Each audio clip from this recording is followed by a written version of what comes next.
All right, so we've said that first principles is our way to find the slope of a tangent. It's our way of finding delta y over delta x. And again, what we do is we set up our limit. So we've got here our limit as h goes to 0. That's always going to be true because h is the distance between our 2 points. So remember, we're taking a secant and turning it into a tangent. And so I want at x equals -1, so I'm going to find f of -1 plus h, subtract f of -1, that's the difference between my y values, over the difference between my x values. So -1 plus h minus -1 is just going to leave me h. I evaluate.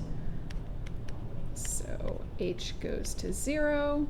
I'm going to have -1 plus h squared plus 4 times -1 plus h plus 2 minus -1 squared plus 4 times -1 plus 2 all over h.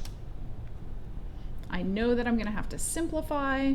1 minus 2h plus h squared minus 4 plus 4h plus 2 minus 1 plus 4 distributing the negative minus 2 all over h. We have not evaluated the limit yet, so that's still there. And now your constants should cancel.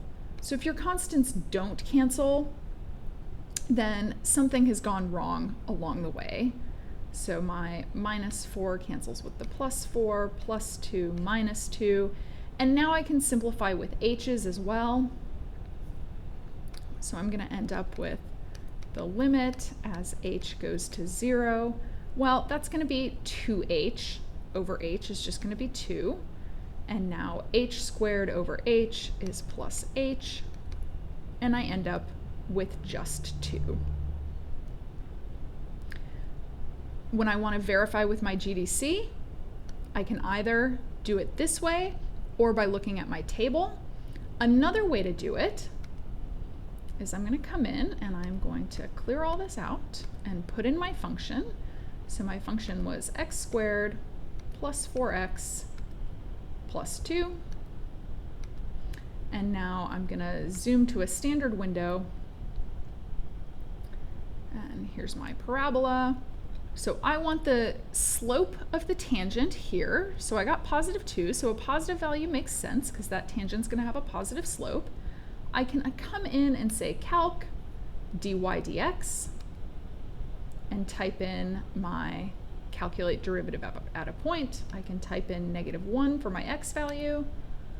And this gives me 3 pieces of information: slope value, x value, y value. So these are the coordinates of my point. That's where my flashing dot is. And the slope of the derivative at that point is 2, as we suspected.